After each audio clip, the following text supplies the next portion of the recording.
Hello, welcome once again to Planet 40k. Today is another Necron day and we're going to be doing another list from one of our Planet 40k members, similar to the previous video. So if you haven't seen our members area, or if you wondered why some of our members in the comments have a badge next to their name, it's simply because they've joined our members area. And they've done this from as little as 99 pence. So click on the channel or find the link in the description and click the join button, and it's going to give you some information on what to expect if you were to join. So that's how they're getting their custom emojis as well as their loyalty badges next to their name, and you can join for as little as 99 pence in Great British pounds, or whatever that converts to in your local currency. So this is what keeps the lights on for the channel and keeps me creating content. So the concept today is very simple. Like with the previous video, we've mailed a few members and asked them to kindly send in a Necron list of their choosing. Could be any points, any dynasty. Then I'm going to be going through their list and I'll be talking about all the things I like, things I don't like, and maybe some of the things that I'd amend. But ultimately it's getting the community involved with different ideas, playstyles and different metas depending on their opponents. So for today's list we've got another 2000 point list coming from one of our long-term members, which is Matt Kuhn.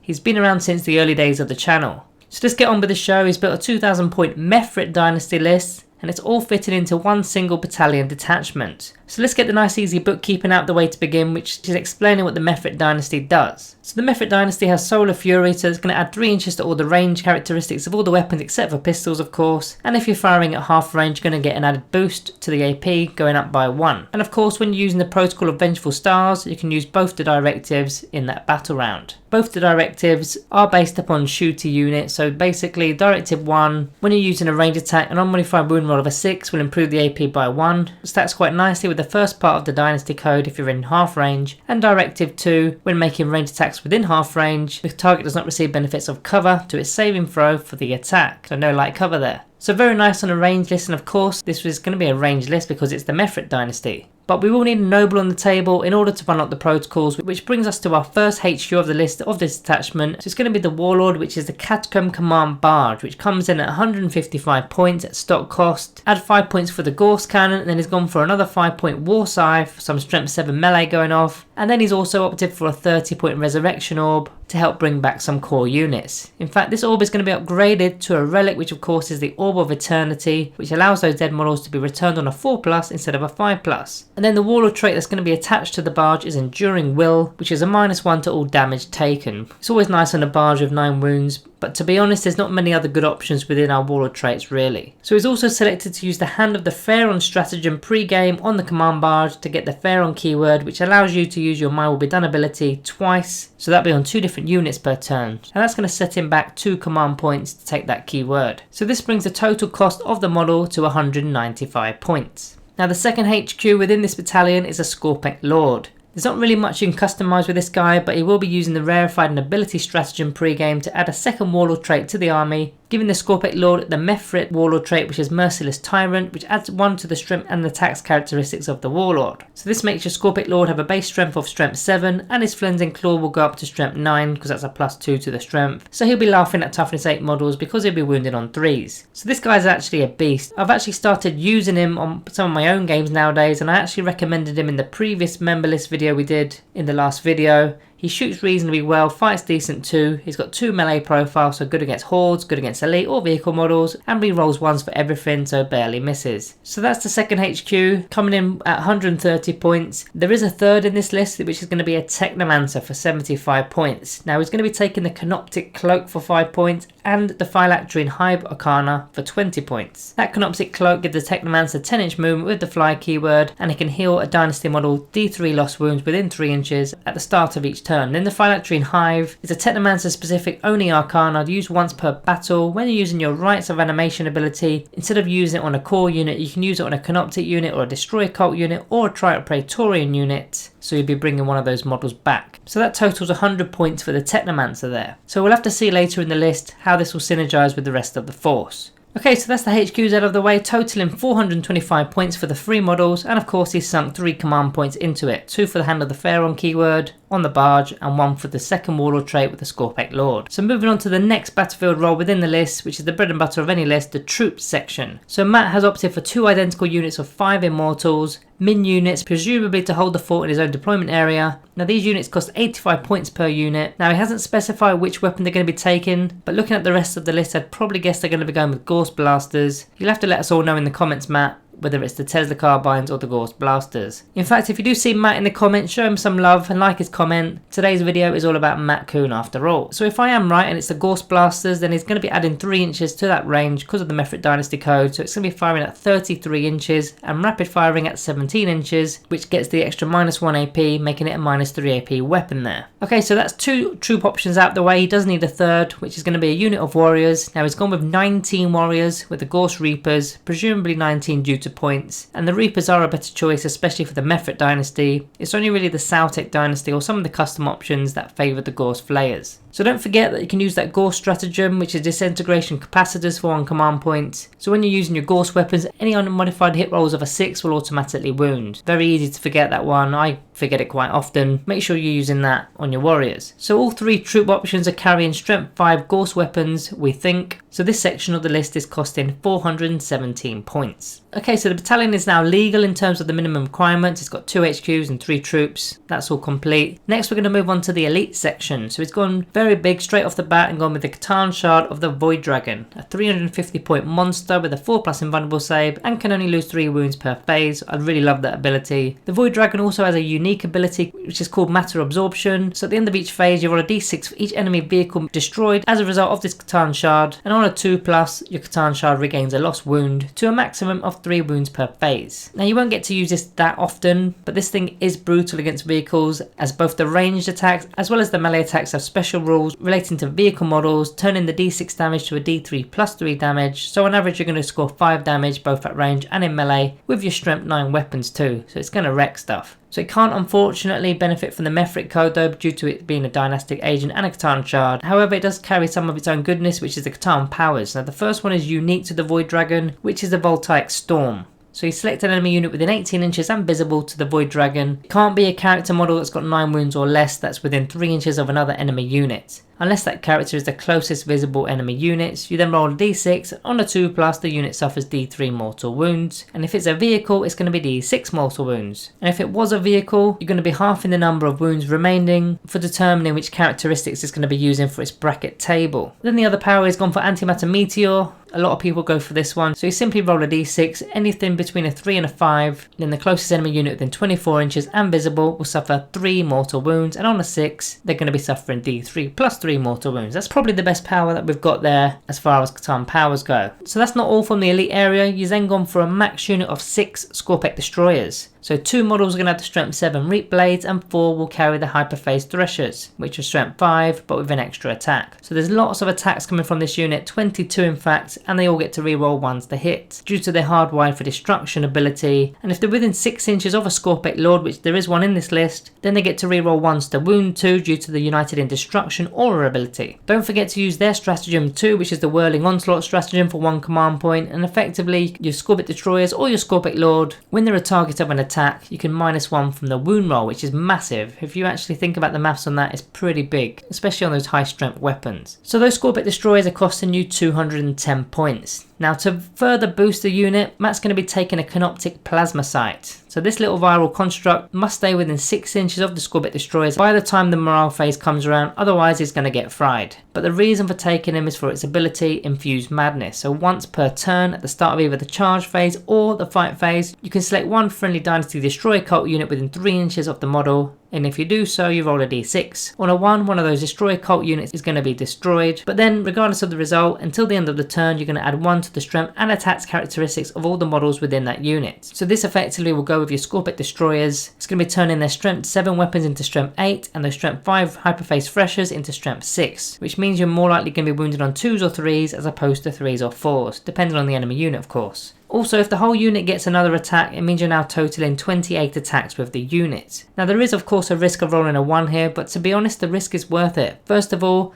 it's a 1 in 6 chance of failing, but secondly, the ability still happens regardless of the roll. So even if 1 dies, the other 5 models are going to get an extra attack, which makes up for the model that you lost in the first place. and then now everybody's got an extra bit of strength to their melee weapon, and this can be done every turn too. So don't ever be afraid to field this and use it. The real question is when to use it, because you've got the choice of the charge phase or the fight phase. Now if you're doing it in the charge phase, it guarantees you get the ability off, because if you don't use it in the charge phase, maybe your Scorbit Destroyers make it into combat, but your Plasma Sight doesn't. Now he's not going to be within 3 inches to actually use it, and if you can't consolidate back within your turn, he's dead. Also, once the power has been done, you can use the Plasma Sight to eat the Overwatch. No need to risk your Scorbit Destroyers there. So I'm actually going to be putting a link at the end of the video for the Canoptic Plasma Sight review. There's some really interesting maths in the video. I put a screenshot of one of the maths we did, which is quite relevant to this video here, just to show you the impact a 15-point model can have. So as you can see, with the middle column, that's without the Plasma Sight, that's the amount of damage you can expect. So without the Plasma Sight, you're killing 11 Guardians, 7 Intercessors or 3 Terminators, and doing 11.9 damage on average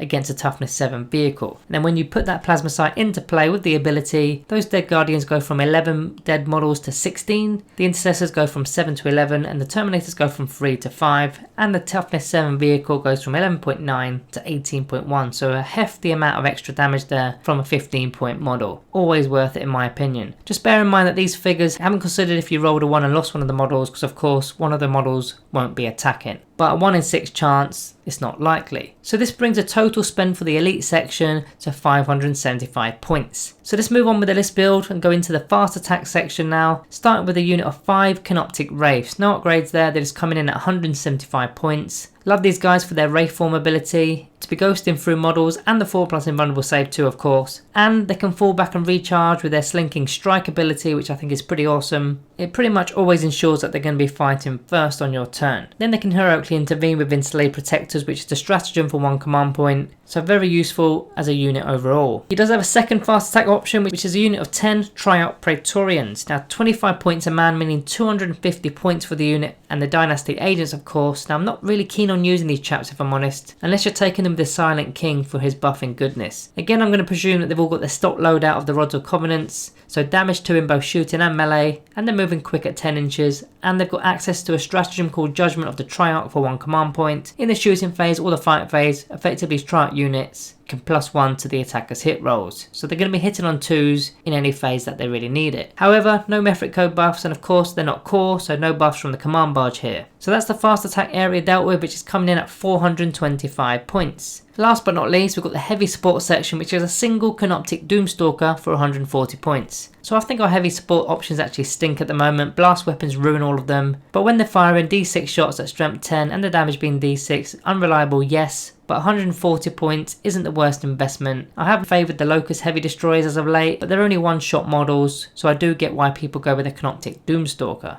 Now it does have weapon skill and ballistic skill value of a 4+ and has no quantum shielding, but does have a 4+ containment field inbound save, so not too bad there. Now the Doomstalker has a few neat tricks, such as the Sentinel Construct, so each time an enemy unit declares a charge against a friendly Dynasty or Dynastic agent unit within 6 inches of the Doomstalker, unless your Doomstalker is in engagement range of any other models, he can fire Overwatch for free, as if he was the target of that charge. And you'll be using your higher profile as well, so free Overwatch there, and if you roll high for the amount of shots you get, you're quite likely to roll a single 6. Then the stratagem of course, which is Revenge of the Doomstalker for 2 command points. When one of your characters is destroyed by an enemy unit, you select your Doomstalker, then 2 things happen. So at the end of the phase, your Doomstalker can shoot as if it was your own shooting phase, but it can only target that enemy unit that killed your character model. And then secondly, until the end of the battle, your Doomstalker is going to get a +1 to hit against that unit. But of course, if that unit is in engagement range, you're not going to be firing it because it won't be eligible. It is a decent option. Okay, so that's the list and all the points down the bottom there, which is coming in at 1,982 points. So he's actually got 18 points spare there. He could probably put some particle casters on the Wraiths and whatnot. I'll leave that one open for you guys to look at. Now we started with 12 CP and he spent 3 pre-game, so he's going to be starting the battle with 9 command points. Now he has told me that he's going to be spending 3 CP in putting some models into reserves, but he hasn't actually told me which ones, so I can't really identify what he's going to be doing with that,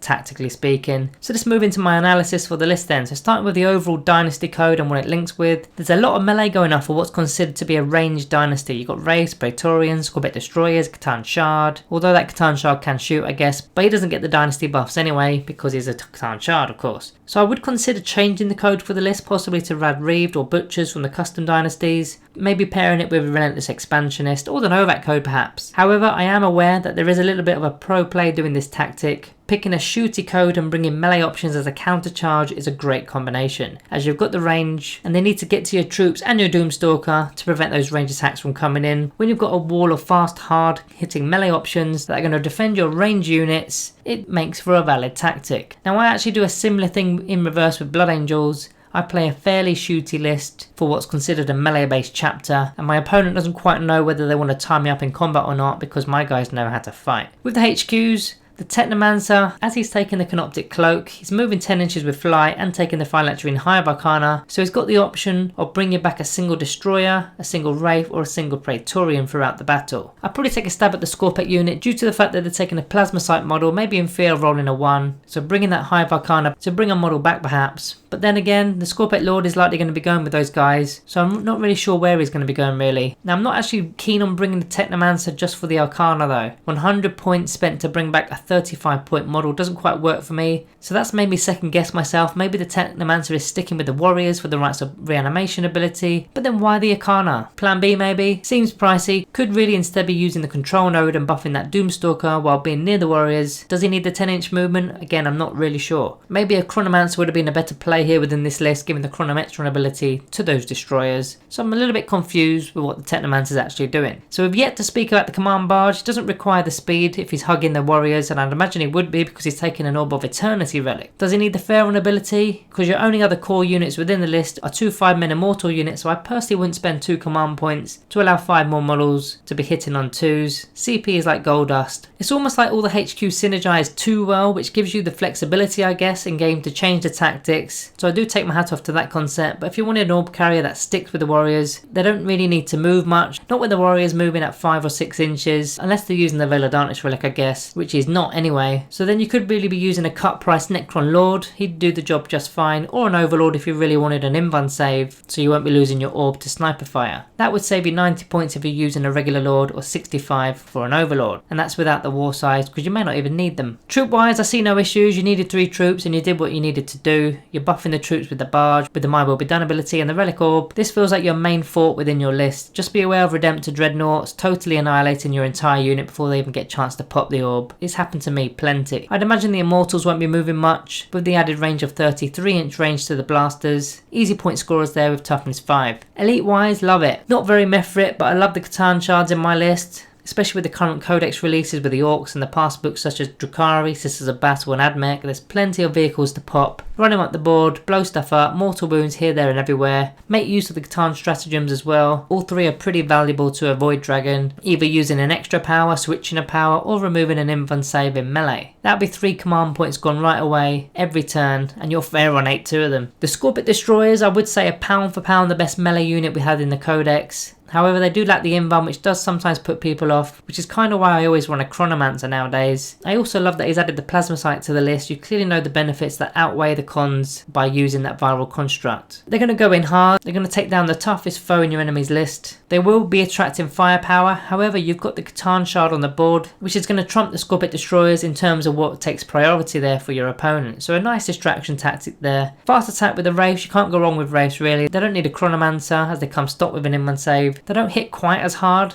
but they do tie up units pretty well. Get them hunting down troop units or other units with a blast ability to prevent them from firing. The Praetorians I'm not keen on at the best of times, and without the Silent King that's just a straight no for me, especially when you can't buff them within this list. Pricing models, especially when you take a unit of 10 of them, poor range at 12-inch range, no Invuln saves, and a Chronomancer can't even protect them. Again, they need a Silent King. Then we've got the Doomstalker. Now, this really needs a Technomancer with the control node to make it useful because it hits on 4s with D6 attacks, so it's super unreliable. You're going to average 3 to 4 shots, then miss half of them before you even made your wound rolls, and if you're lucky you might get 2 wounds through, but if you're firing at tougher targets with Invuln saves, you're going to drop more dice there too. Now I must say at this point that Matt did mention this is a casual list, so I don't want to break his balls too hard with the criticism. There's still a lot of good in this list and I'm sure it's a pretty fun list to try out. So that's Matt Coon's 2000 point list build with my spin on the list and my analysis of course. Remember, if you want to get involved with this type of stuff, then check out our members area on the channel. It's not actually listed as one of the perks, but where I can, I try to give back to the paid members of the channel, and it also makes for a useful video for us all to learn from. So remember guys to like and subscribe to the channel and all that jazz, and here's the link for the Canoptic Plasmacite review. Give it a watch, it's only 10 minutes. So that's it from me today guys, thank you all for watching, and as always, I'll see you next time.